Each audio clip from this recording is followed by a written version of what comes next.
فاسألوا أهل الذكر إن كنتم لا تعلمون۔ السلام علیکم ورحمۃ اللہ وبرکاتہ۔ مفتی صاحب ایک ویڈیو پیش خدمت ہے۔ اس ویڈیو میں ایک شخص ایک گلاس پانی میں وضو کر رہا ہے اور آخر میں پانی بچا بھی لیتا ہے۔ اس شخص کے وضو کا کیا حکم ہے؟ جواب بحوالہ ارسال فرمانے کی زحمت کریں۔ سائل ہیں محمد عامر خان، ناظر پورہ، شہر بہرائچ۔ وعلیکم السلام ورحمۃ اللہ وبرکاتہ۔ بسم اللہ الرحمن الرحیم۔ الجواب وباللہ التوفیق۔ وضو میں پانی کا اسراف اور اتنی کمی کرنا کہ وضو کے ہونے نہ ہونے میں شک ہونے لگے مکروہ ہے۔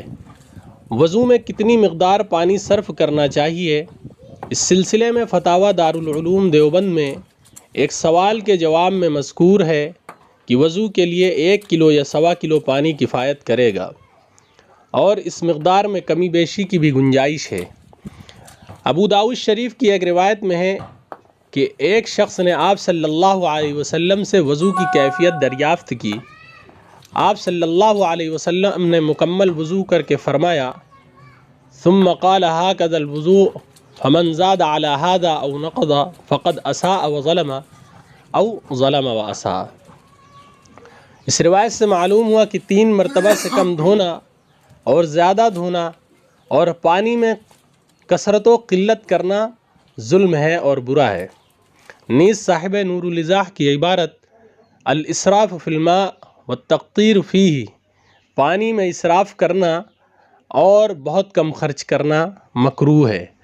لہذا ویڈیو میں بہت قلیل مقدار میں پانی کے استعمال کی وجہ سے مذکورہ شخص کا وضو مکروہ ہے۔ اس طرح وضو کرنے سے احتیاط کرنا چاہیے۔ فقط واللہ تعالی اعلم بالصواب۔ فمن زحزح